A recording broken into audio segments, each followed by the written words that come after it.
ধন,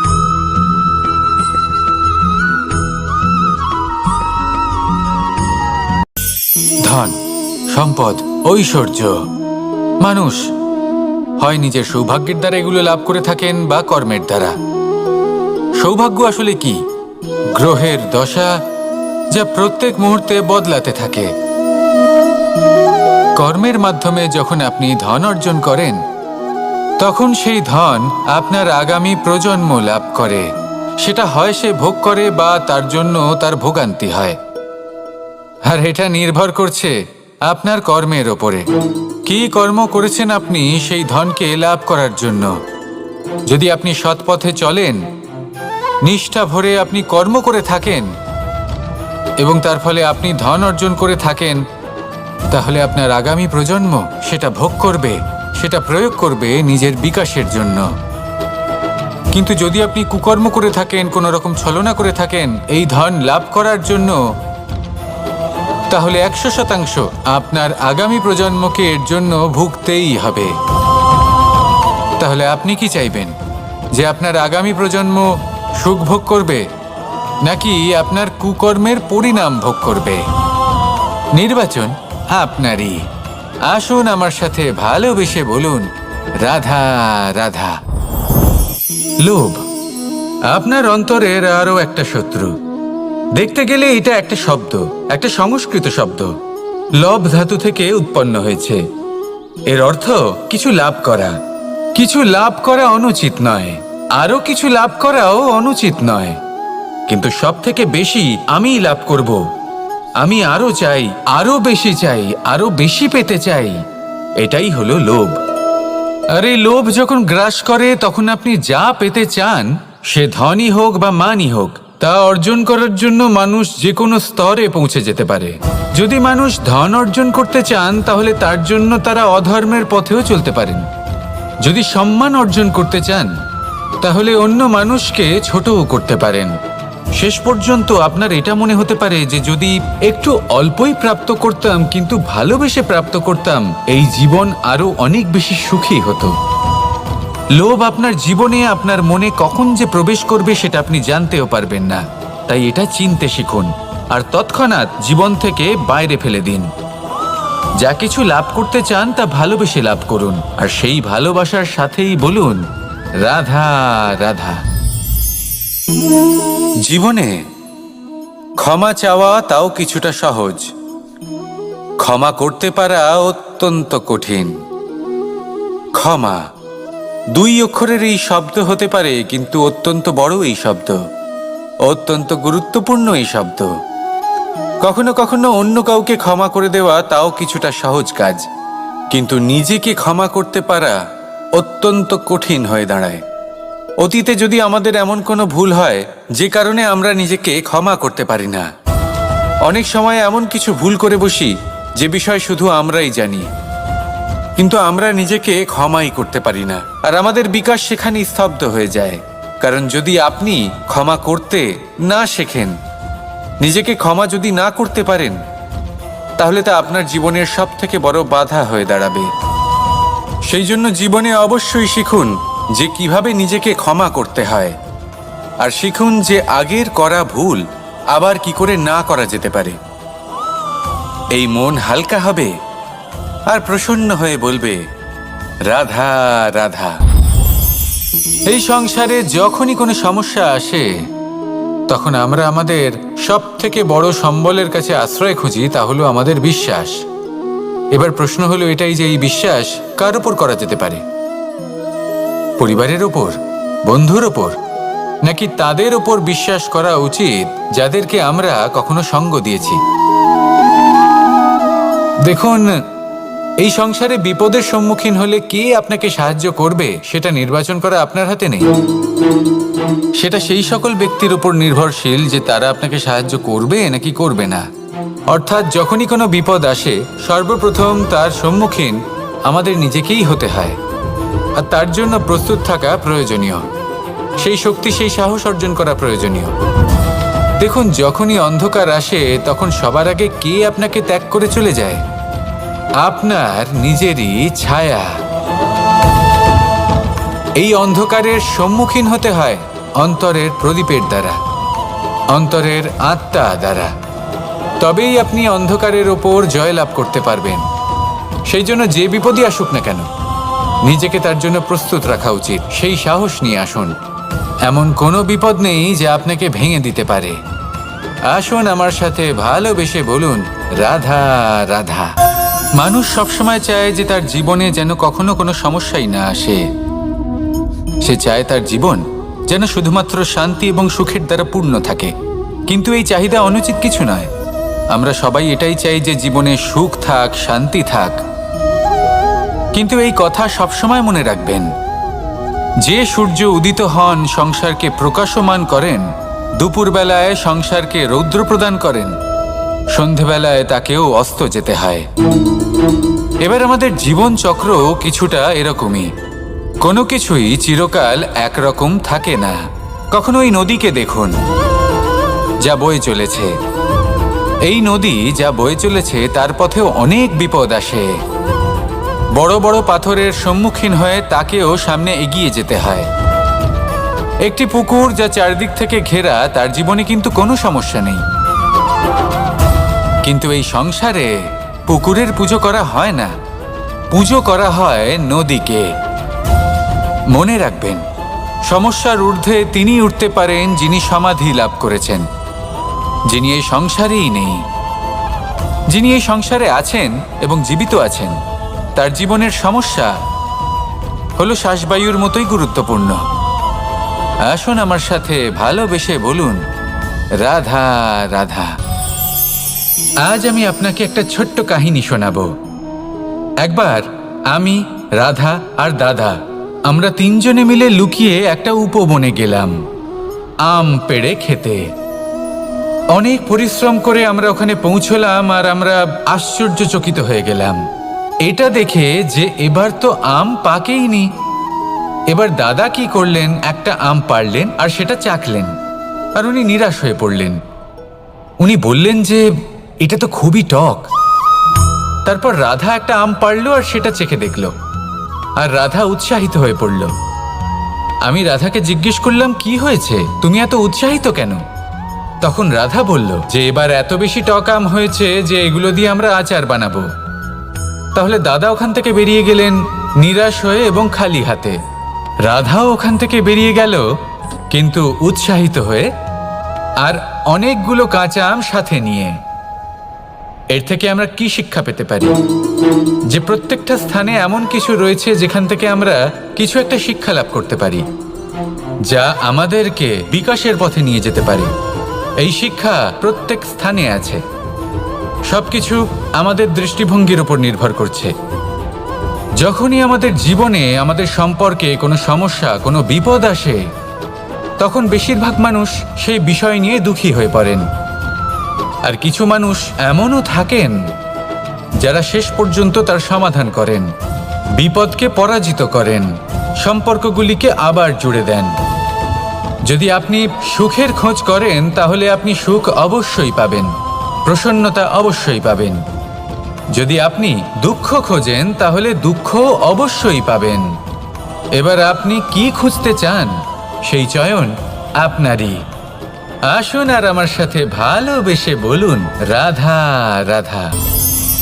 কখনো কোনো প্রজাপতিকে উড়তে দেখেছেন? কি সুন্দর উড়ে বেড়ায় সে, এক ফুল থেকে অন্য ফুলে, এক পাতা থেকে অন্য পাতার ওপর। কিন্তু সে কিভাবে উড়তে শেখে কখনো ভেবেছেন? জন্ম থেকেই কিন্তু প্রজাপতির ডানা থাকে না। ও কিন্তু ছোট্ট একটা ডিমের আকারে জন্ম লাভ করে। তারপর সেই ডিমটি ভেঙে একটি কীট বাইরে আসে। আস্তে আস্তে সে বড় হয়, ওর শক্তি বৃদ্ধি পায়। তারপর সে সেই কীট দশা ত্যাগ করে নিজের ডানাগুলি মেলে। এই প্রক্রিয়া তার কাছে সরল নয়, অত্যন্ত যন্ত্রণাদায়ক প্রক্রিয়া, কিন্তু সে সেই যন্ত্রণা মেনে নেয়। আর তারপর আস্তে আস্তে সে উড়তে শেখে। শুধুমাত্র আকাশে উড়ে বেড়ায় তা নয়, আমাদের মনের মাঝে উড়ে বেড়ায়। এবার এই ডিম থেকে প্রজাপতি হয়ে ওঠার যে যাত্রা, এটা যতটা কঠিন, ততটাই কঠিন হয় এই সংসারে শ্রেষ্ঠ কর্ম করা, ততটাই কঠিন হয় এই সংসারে মহান হয়ে ওঠা। সেই জন্য প্রয়োজনীয় প্রচেষ্টা এবং সময়। নিরন্তর প্রচেষ্টা করতে থাকুন, পর্যাপ্ত সময় নিন এবং আপনি নিজেকে এই আকাশে উড়ন্ত অবস্থায় পাবেন। আসুন আমার সাথে ভালোবেসে বলুন, রাধা রাধা, রাধা রাধা। আপনারা হয়তো ভাবছেন কি আশ্চর্য ব্যাপার, প্রত্যেকবার আমি কথা শেষ হওয়ার পরে রাধা রাধা বলি। এইবার আমি আগেই বলে দিলাম। কারণটা কি? কারণ হলো অত্যন্ত বিশেষ। প্রত্যেকবার কথা সমাপ্ত হবার পরে আপনাদের সবার মধ্যে ভালোবাসা বিতরণ করতে চাই, তাই রাধা রাধা বলি। কিন্তু এইবার এই নতুন এবং বিশেষ সূত্রপাতে প্রথমে প্রেম বিতরণ করা অত্যন্ত আবশ্যক। এবার একটা বিষয় আছে যা জানেন হয়তো সকলেই, কিন্তু বুঝতে খুব কম জন পারেন। এই প্রেম, এই আনন্দ, এই সকল কিছুর সূত্রপাত হয় নিঃস্বার্থ আবেগের দ্বারা। ঠিক যেমন একজন মাতাকেই দেখে নিন। যখনই একজন মাতা সন্তানকে জন্ম দেন, তখন এই সংসার ভুলে যায় যে তার জন্য এটা একটা নতুন জন্ম। কারণ একজন নারী তখন একজন মাতৃরূপে নতুনভাবে জন্ম নেন। একজন নারী স্ত্রী ও গৃহবধূ রূপে কিছু অধিকার লাভ করে থাকেন, কিন্তু তিনি যখন মা হয়ে যান তখন তিনি শুধুই দান করতে শেখেন। নিজের সন্তানের জন্য কত কিছুই না করেন, তাকে বাৎসল্যের সাগরে ভাসিয়ে নিয়ে যান। এই সংসারে রাজকুমার জন্ম নিতেই পারেন, তাকে রাম এবং লক্ষ্মণ কিন্তু মায়েরাই বানিয়ে তোলেন। একজন গোয়ালা জন্ম নেয়, তাকে দ্বারকাধীশ একজন মাই বানিয়ে তোলেন। পিতা হলেন সেই পর্বত যার একটা অংশ হলো তার সন্তান, কিন্তু মা হলেন সেই শিল্পী যিনি একটা পাথরকে খোদাই করে এমন এক মূর্তি গড়ে তোলেন যাকে সকলে পূজনীয় মনে করেন। তাহলে স্মরণ করুন সেই সকল মুহূর্ত যেগুলি আপনি নিজের মাতার সাথে অতিবাহিত করেছেন। অনুভব করতে পারবেন যে কিভাবে এক মুহূর্তেই এই মন প্রফুল্ল হয়ে ওঠে। এবারের কারণ কি? এর কারণ হলো এই জীবনের আসল দ্বারই হলো মমতা।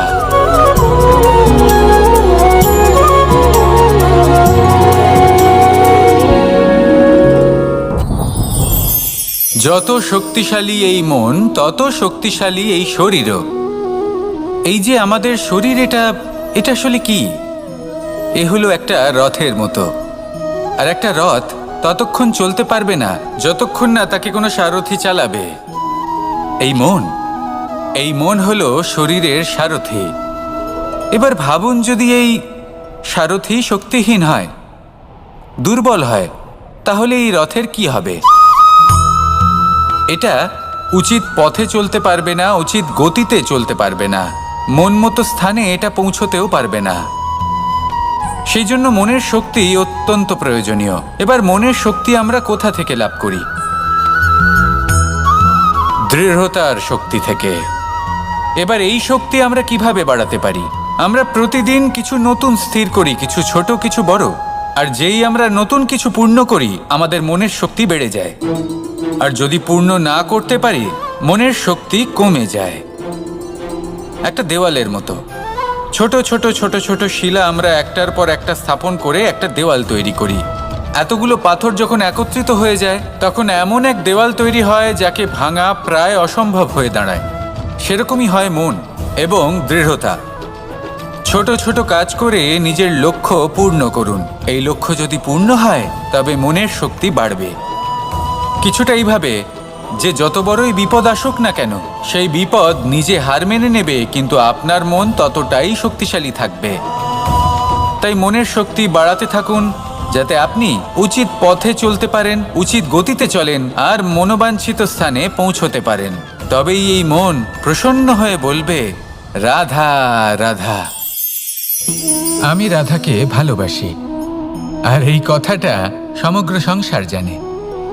আর সময় অন্তরে লীলার দ্বারা, বিভিন্ন ঘটনা দ্বারা, কর্মের দ্বারা আমি নিজের এই ভালোবাসা রাধার সামনে প্রকাশ করি। এবার আপনি বলবেন, এসবের কি প্রয়োজন? রাধা কি এই কথা জানে না যে কৃষ্ণ তাকে কতটা ভালোবাসে? অবশ্যই জানে, কিন্তু এই যে ভালোবাসা, তা মনে রেখে দেওয়ার জন্য নয়, তা প্রকাশ করার জন্য। আর বারংবার এই ভালোবাসাকে প্রকাশ করা উচিত, উচিত সময় এবং উচিত সুযোগ দেখে। কিরকম? এবার যদি আপনি প্রেমীর সাথে কোনো উৎসবে থাকেন, তাহলে তার সাথে নৃত্য সঙ্গীত করুন। যদি ভিড়ের মাঝে থাকেন, তখন প্রেমীকে সম্মান করুন, একান্তে প্রসাধন করুন। দুঃখের সময় তার হাত ধরে থাকুন, সুখের সময় আলিঙ্গন করে রাখুন। এই প্রেম যত প্রকাশ করবেন, ততই এই প্রেমের বৃদ্ধি হবে। এই প্রেম আরও বেশি গভীর হবে, অটুট হবে। তাই এই প্রেমকে মনে নয়, আপনার জীবনে স্থান দিন। মন খুলে প্রকাশ করুন, আর আমার সাথে ভালোবেসে বলুন, রাধা রাধা। মুঠো হাতের শক্তি বেশি, মুঠো খুললেই তা দুর্বল। তা এমন কি থাকা উচিত এই বন্ধ মুঠোয়, যা লাখের সমান? মানসিকতা এবং স্বপ্ন। মানুষ জন্মগ্রহণ করে, তার মানসিকতা সময়ের সাথে উন্নত হয়। মানসিকতা অনুযায়ী সে স্বপ্ন দেখে, আর সেই স্বপ্ন সার্থক করতে সে পরিশ্রম করতে থাকে। কিন্তু খুব গুরুত্বপূর্ণ একটা কথা আছে যা আপনার মনে রাখা উচিত। আপনার এই মানসিকতা, আপনার এই স্বপ্ন, তা যেন আপনার নিয়ন্ত্রণে থাকে। আপনার বন্ধ মুঠোয় যেন এর লাগাম থাকে, আপনি যেন এর প্রভু হন। যদি তা হয়, তবেই আপনি লাভবান হবেন। যদি এরা আপনাকে নিয়ন্ত্রণ করতে থাকে, যদি আপনার মুঠো খুলে যায়, না পথ আপনার নিয়ন্ত্রণে থাকবে, না মানসিকতা থাকবে, না স্বপ্ন নিয়ন্ত্রণে থাকবে। আর যদি তাই হয়, তাহলে আপনি আপনার ভবিষ্যৎ নষ্ট করে ফেলবেন। তাই নিয়ন্ত্রণ করতে শিখুন নিজের বিচার বুদ্ধি, নিজের মানসিকতা, নিজের স্বপ্নকে। নিজের এই স্বপ্ন পূরণ করুন, আর আমার সাথে ভালোবেসে বলুন, রাধা রাধা। আমার কাছে যশোদা মা যেমন, আমার কাছে দেবকী মা যেমন, আমার কাছে ঠিক তেমনই হলেন গোমাতা। এবার ভেবে দেখার বিষয় হলো এটা, যে এই সংসারে অসংখ্য প্রাণী আছে। একজন গাইকে একজন মায়ের মর্যাদা কেন দেওয়া হয়? তাহলে এর অনেকগুলো কারণ আছে। এই গাই অর্থাৎ গোমাতা, এনারা হলেন অত্যন্ত শান্ত, শান্তিপ্রিয়, কখনো কারোর কোনো ক্ষতি করতেই পারেন না। গোমাতা যে দুধ নিজের বাছুরকে পান করান, সেই দুধই আমাদেরও দেন। সেই দুধ পান করে আমরা শক্তি লাভ করি। এই দুধ থেকে আমরা মাখন, ঘি, পায়েস, এইসব সুস্বাদু খাবার লাভ করি। গোমাতার গোবর আমাদের জ্বালানি হিসেবে সাহায্য করে, যার ফলে খুব কম সংখ্যক কাঠ ব্যবহার করা যায় এবং বেশিরভাগ জঙ্গল সুরক্ষিত থাকে। গোমাতার গোমূত্র, সেটাও আমাদের কাছে লাভজনক। এর দ্বারা আমরা অনেক রোগ থেকে মুক্তি লাভ করতে পারি। গোমাতা যখন একটি বাছুরকে জন্ম দেন, তখন সেই বড় হয়ে আমাদের ক্ষেত কর্ষণ করে। সেই জন্য গাইকেও জীবনে মায়ের মর্যাদা দেবেন। যতটা সম্ভব তাকে সেবা করুন এবং ভালোবেসে তাকে পালন করুন। এই মন নিজে থেকেই প্রসন্ন হয়ে বলবে, রাধা রাধা। কনক, কি সুন্দর একটা শব্দ। এর অনেকগুলো রূপ রয়েছে, অনেকগুলো অর্থও রয়েছে। প্রথম অর্থ হলো স্বর্ণ, অর্থাৎ সম্পত্তি। দ্বিতীয় অর্থ ধুতুরা, অর্থাৎ গাছের ছোট একটা বীজ, যা কিনা অত্যন্ত শক্তিশালী হয়। যদি বেশি মাত্রায় এর প্রয়োগ করা হয়, তাহলে এটা বিষময় হয়ে উঠতে পারে। এই হলো সেই ধুতুরা, যার প্রয়োগ মহাদেবের পুজোতে করা হয়। এবার প্রশ্ন হলো এটাই যে এই স্বর্ণ এবং এই ধুতুরার মধ্যে মিল কি রয়েছে? মিল হলো এটাই যে এই দুটোই মানুষকে মত্ত করে তোলে। ধুতুরা মানুষকে তখন মত্ত করে যখন তাকে সেবন করা হয়, কিন্তু স্বর্ণ, ধন, সম্পত্তি, মানুষ এটা যতটাই অর্জন করে নেয় সেটাই যথেষ্ট। এই স্বর্ণ মানুষের ভাবনা চিন্তা করার ক্ষমতাকে বশ করে ফেলে। মানুষ সম্পত্তির লোভে মত্ত হয়ে ওঠে, কারণ যে যত চমৎকারী, যতটা অমূল্য হয়, তাকে সামলানো কিন্তু ততটাই কঠিন, তাই না? তাই মনে রাখবেন, ধন, স্বর্ণ, সম্পত্তি এগুলো ধুতুরার থেকেও অনেক বেশি বিষাক্ত হতে পারে। তাই এর ওপর আত্মসংযমের একটা কবচ পরিয়ে রাখবেন এবং বিবেকের শক্তির সাথে এগুলো প্রয়োগ করুন, তবেই কল্যাণ হবে। আসুন আমার সাথে ভালোবেসে বলুন, রাধা রাধা। বাহ, পুষ্পের সুবাস আমার খুব ভালো লাগে। অত্যন্ত সুন্দর হয় এই পুষ্প। এইভাবে চারিদিকে পুষ্প দেখে মন আনন্দিত হয়ে ওঠে। এবার আপনারা ভেবে দেখুন, আমার চারিদিকে পুষ্প নয়, আগুন আছে। তাহলে কি হবে? আমার শরীর কি জ্বলে যাবে না? অবশ্যই জ্বলবে। শরীরকে কি আগুনের তাপ সহ্য করতে হবে না? অবশ্যই সহ্য করতে হবে। এটাই হলো প্রকৃতির নিয়ম। এই নিয়ম কিন্তু আমরা সবাই জানি, কিন্তু আমাদের মধ্যে বেশিরভাগ মানুষ এই বিভ্রান্তি নিয়ে বাঁচি যে এই যে প্রকৃতির নিয়ম, তা আমার ওপর প্রযোজ্য নয়। তা কিন্তু নয়। আমাদের চতুর্দিকে এই যে নিসর্গ রয়েছে, আমরা তার কতটা ক্ষতি করি সেটা একবার ভেবে দেখুন। আমরা বনাঞ্চল জ্বালিয়ে দিই, বায়ু দূষিত করি, জল দূষিত করি, প্রাণীদের হত্যা আমরা করি। কেন? এই নিসর্গ আমরা নষ্ট করি, যদিও আমরা জানি যে আমরাও হলাম এই নিসর্গেরই অংশ। এবার দেখুন, শরীরের কোনো অংশে যদি আগুন ধরান, আস্তে আস্তে সমস্ত শরীরও জ্বলে যাবে। সেইভাবেই নিসর্গ যদি নষ্ট হয়ে যায়, তাহলে মনুষ্য জাতিও নষ্ট হয়ে যাবে। তাই এই যে নিসর্গ আপনি দেখছেন, এই পুষ্প, এই বৃক্ষ, বায়ু, জল, এদের সকলকে রক্ষা করুন, নষ্ট নয়। মনে রাখবেন, যদি নিসর্গ থাকে মানুষ থাকবে, যদি নিসর্গ থাকে তাহলেই জীবন থাকবে। আসুন আমার সাথে ভালোবেসে রাধা রাধা। ধন, সম্পদ, ঐশ্বর্য, মানুষ হয় নিজের সৌভাগ্যের দ্বারা এগুলো লাভ করে থাকেন বা কর্মের দ্বারা। সৌভাগ্য আসলে কি? গ্রহের দশা, যা প্রত্যেক মুহূর্তে বদলাতে থাকে। কর্মের মাধ্যমে যখন আপনি ধন অর্জন করেন, তখন সেই ধন আপনার আগামী প্রজন্ম লাভ করে। সেটা হয় সে ভোগ করে বা তার জন্য তার ভোগান্তি হয়। আর এটা নির্ভর করছে আপনার কর্মের ওপরে। কি কর্ম করেছেন আপনি সেই ধনকে লাভ করার জন্য? যদি আপনি সৎ পথে চলেন, নিষ্ঠা ভরে আপনি কর্ম করে থাকেন এবং তার ফলে আপনি ধন অর্জন করে থাকেন, তাহলে আপনার আগামী প্রজন্ম সেটা ভোগ করবে, সেটা প্রয়োগ করবে নিজের বিকাশের জন্য। কিন্তু যদি আপনি কুকর্ম করে থাকেন, কোনো রকম ছলনা করে থাকেন এই ধন লাভ করার জন্য, তাহলে 100% আপনার আগামী প্রজন্মকে এর জন্য ভুগতেই হবে। তাহলে আপনি কি চাইবেন? যে আপনার আগামী প্রজন্ম সুখ ভোগ করবে, নাকি আপনার কুকর্মের পরিণাম ভোগ করবে? নির্বাচন আপনারই।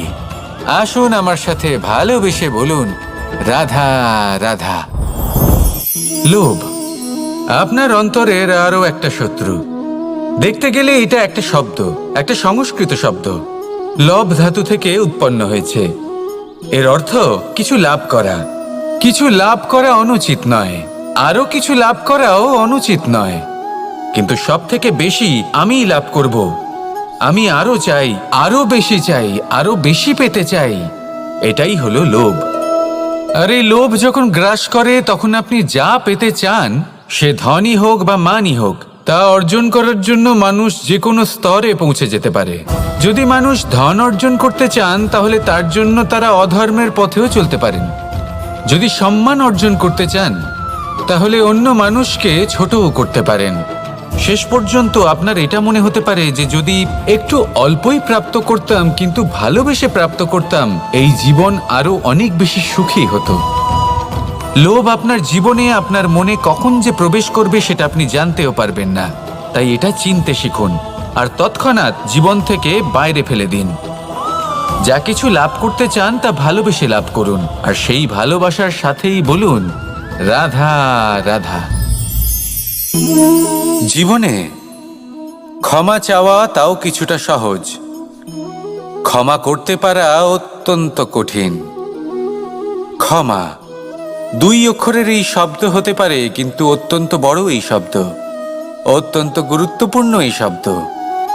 কখনো কখনো অন্য কাউকে ক্ষমা করে দেওয়া তাও কিছুটা সহজ কাজ, কিন্তু নিজেকে ক্ষমা করতে পারা অত্যন্ত কঠিন হয়ে দাঁড়ায়। অতীতে যদি আমাদের এমন কোনো ভুল হয় যে কারণে আমরা নিজেকে ক্ষমা করতে পারি না, অনেক সময় এমন কিছু ভুল করে বসি যে বিষয় শুধু আমরাই জানি, কিন্তু আমরা নিজেকে ক্ষমাই করতে পারি না, আর আমাদের বিকাশ সেখানেই স্তব্ধ হয়ে যায়। কারণ যদি আপনি ক্ষমা করতে না শেখেন, নিজেকে ক্ষমা যদি না করতে পারেন, তাহলে তা আপনার জীবনের সবথেকে বড় বাধা হয়ে দাঁড়াবে। সেই জন্য জীবনে অবশ্যই শিখুন যে কিভাবে নিজেকে ক্ষমা করতে হয়, আর শিখুন যে আগের করা ভুল আবার কি করে না করা যেতে পারে। এই মন হালকা হবে আর প্রসন্ন হয়ে বলবে রাধা রাধা। এই সংসারে যখনই কোনো সমস্যা আসে তখন আমরা আমাদের সব থেকে বড় সম্বলের কাছে আশ্রয় খুঁজি, তা হলো আমাদের বিশ্বাস। এবার প্রশ্ন হলো এটাই যে এই বিশ্বাস কার উপর করা যেতে পারে? পরিবারের ওপর, বন্ধুর ওপর, নাকি তাদের ওপর বিশ্বাস করা উচিত যাদেরকে আমরা কখনো সঙ্গ দিয়েছি? দেখুন, এই সংসারে বিপদের সম্মুখীন হলে কে আপনাকে সাহায্য করবে সেটা নির্বাচন করা আপনার হাতে নেই। সেটা সেই সকল ব্যক্তির উপর নির্ভরশীল যে তারা আপনাকে সাহায্য করবে নাকি করবে না। অর্থাৎ যখনই কোনো বিপদ আসে সর্বপ্রথম তার সম্মুখীন আমাদের নিজেকেই হতে হয়, আর তার জন্য প্রস্তুত থাকা প্রয়োজনীয়। সেই শক্তি, সেই সাহস অর্জন করা প্রয়োজনীয়। দেখুন, যখনই অন্ধকার আসে তখন সবার আগে কে আপনাকে ত্যাগ করে চলে যায়? আপনার নিজেরই ছায়া।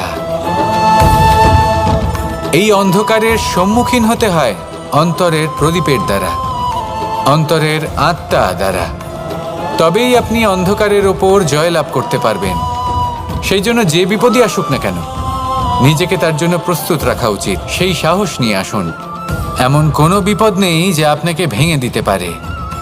আসুন আমার সাথে ভালোবেসে বলুন রাধা রাধা। মানুষ সবসময় চায় যে তার জীবনে যেন কখনো কোনো সমস্যাই না আসে।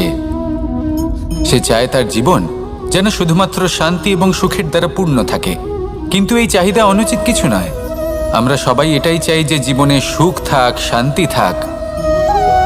কিন্তু এই কথা সবসময় মনে রাখবেন, যে সূর্য উদিত হন সংসারকে প্রকাশমান করেন, দুপুরবেলায় সংসারকে রৌদ্র প্রদান করেন, সন্ধেবেলায় তাকেও অস্ত যেতে হয়। এবার আমাদের জীবন চক্র কিছুটা এরকমই। কোনো কিছুই চিরকাল একরকম থাকে না। কখনো এই নদীকে দেখুন যা বয়ে চলেছে। এই নদী যা বয়ে চলেছে তার পথেও অনেক বিপদ আসে। বড় বড় পাথরের সম্মুখীন হয়ে তাকেও সামনে এগিয়ে যেতে হয়। একটি পুকুর যা চারদিক থেকে ঘেরা, তার জীবনে কিন্তু কোনো সমস্যা নেই। কিন্তু এই সংসারে পুকুরের পুজো করা হয় না, পুজো করা হয় নদীকে।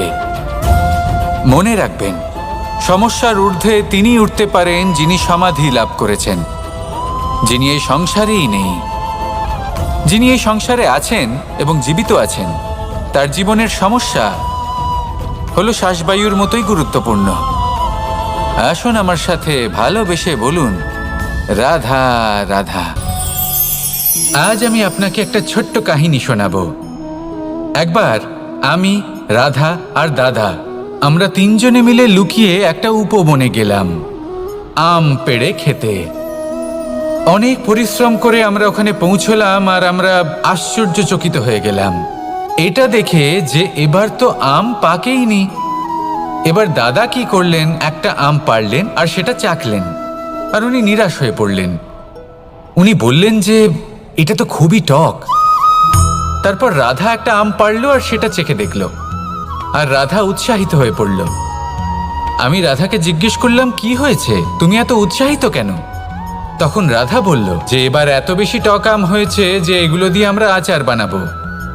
তাহলে দাদা ওখান থেকে বেরিয়ে গেলেন নিরাশ হয়ে এবং খালি হাতে। রাধাও ওখান থেকে বেরিয়ে গেল কিন্তু উৎসাহিত হয়ে, আর অনেকগুলো কাঁচা আম সাথে নিয়ে। এর থেকে আমরা কি শিক্ষা পেতে পারি? যে প্রত্যেকটা স্থানে এমন কিছু রয়েছে যেখান থেকে আমরা কিছু একটা শিক্ষা লাভ করতে পারি, যা আমাদেরকে বিকাশের পথে নিয়ে যেতে পারে। এই শিক্ষা প্রত্যেক স্থানে আছে। সবকিছু আমাদের দৃষ্টিভঙ্গির উপর নির্ভর করছে। যখনই আমাদের জীবনে আমাদের সম্পর্কে কোনো সমস্যা, কোনো বিপদ আসে, তখন বেশিরভাগ মানুষ সেই বিষয় নিয়ে দুঃখী হয়ে পড়েন। আর কিছু মানুষ এমনও থাকেন যারা শেষ পর্যন্ত তার সমাধান করেন, বিপদকে পরাজিত করেন, সম্পর্কগুলিকে আবার জুড়ে দেন।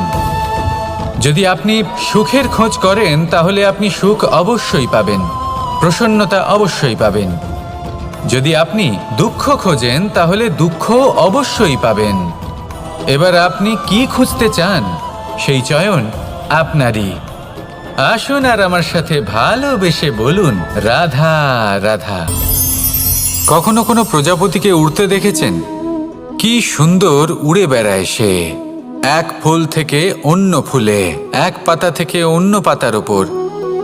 কিন্তু সে কিভাবে উড়তে শেখে কখনো ভেবেছেন? জন্ম থেকেই কিন্তু প্রজাপতির ডানা থাকে না। ও কিন্তু ছোট্ট একটা ডিমের আকারে জন্ম লাভ করে। তারপর সেই ডিমটি ভেঙে একটি কীট বাইরে আসে। আস্তে আস্তে সে বড় হয়, ওর শক্তি বৃদ্ধি পায়। তারপর সে সেই কীট দশা ত্যাগ করে নিজের ডানাগুলি মেলে। এই প্রক্রিয়া তার কাছে সরল নয়, অত্যন্ত যন্ত্রণাদায়ক প্রক্রিয়া, কিন্তু সে সেই যন্ত্রণা মেনে নেয়। আর তারপর আস্তে আস্তে সে উড়তে শেখে। শুধুমাত্র আকাশে উড়ে বেড়ায় তা নয়, আমাদের মনের মাঝে উড়ে বেড়ায়। এবার এই ডিম থেকে প্রজাপতি হয়ে ওঠার যে যাত্রা, এটা যতটা কঠিন, ততটাই কঠিন হয় এই সংসারে শ্রেষ্ঠ কর্ম করা, ততটাই কঠিন হয় এই সংসারে মহান হয়ে ওঠা। সেই জন্য প্রয়োজনীয় প্রচেষ্টা এবং সময়। নিরন্তর প্রচেষ্টা করতে থাকুন, পর্যাপ্ত সময় নিন, এবং আপনি নিজেকে এই আকাশে উড়ন্ত অবস্থায় পাবেন। আসুন আমার সাথে ভালোবেসে বলুন, রাধা রাধা, রাধা রাধা। আপনারা হয়তো ভাবছেন কি আশ্চর্য ব্যাপার, প্রত্যেকবার আমি কথা শেষ হওয়ার পরে রাধা রাধা বলি। এইবার আমি আগেই বলে দিলাম। কারণটা কি? কারণ হলো অত্যন্ত বিশেষ। প্রত্যেকবার কথা সমাপ্ত হবার পরে আপনাদের সবার মধ্যে ভালোবাসা বিতরণ করতে চাই, তাই রাধা রাধা বলি। কিন্তু এইবার এই নতুন এবং বিশেষ সূত্রপাতে প্রথমে প্রেম বিতরণ করা অত্যন্ত আবশ্যক। এবার একটা বিষয় আছে যা জানেন হয়তো সকলেই, কিন্তু বুঝতে খুব কম জন পারেন। এই প্রেম, এই আনন্দ, এই সকল কিছুর সূত্রপাত হয় নিঃস্বার্থ আবেগের দ্বারা। ঠিক যেমন একজন মাতাকেই দেখে নিন। যখনই একজন মাতা সন্তানকে জন্ম দেন, তখন এই সংসার ভুলে যায় যে তার জন্য এটা একটা নতুন জন্ম। কারণ একজন নারী তখন একজন মাতৃরূপে নতুনভাবে জন্ম নেন। একজন নারী স্ত্রী ও গৃহবধূ রূপে কিছু অধিকার লাভ করে থাকেন, কিন্তু তিনি যখন মা হয়ে যান তখন তিনি শুধুই দান করতে শেখেন। নিজের সন্তানের জন্য কত কিছুই না করেন, তাকে বাৎসল্যের সাগরে ভাসিয়ে নিয়ে যান। এই সংসারে রাজকুমার জন্ম নিতেই পারেন, তাকে রাম এবং লক্ষ্মণ কিন্তু মায়েরাই বানিয়ে তোলেন। একজন গোয়ালা জন্ম নেয়, তাকে দ্বারকাধীশ একজন মাই বানিয়ে তোলেন। পিতা হলেন সেই পর্বত যার একটা অংশ হলো তার সন্তান, কিন্তু মা হলেন সেই শিল্পী যিনি একটা পাথরকে খোদাই করে এমন এক মূর্তি গড়ে তোলেন যাকে সকলে পূজনীয় মনে করেন। তাহলে স্মরণ করুন সেই সকল মুহূর্ত যেগুলি আপনি নিজের মাতার সাথে অতিবাহিত করেছেন। অনুভব করতে পারবেন যে কিভাবে এক মুহূর্তেই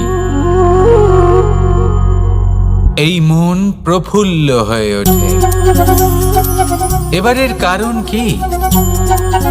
এর কারণ হলো এই জীবনের আসল দ্বারই হলো মমতা।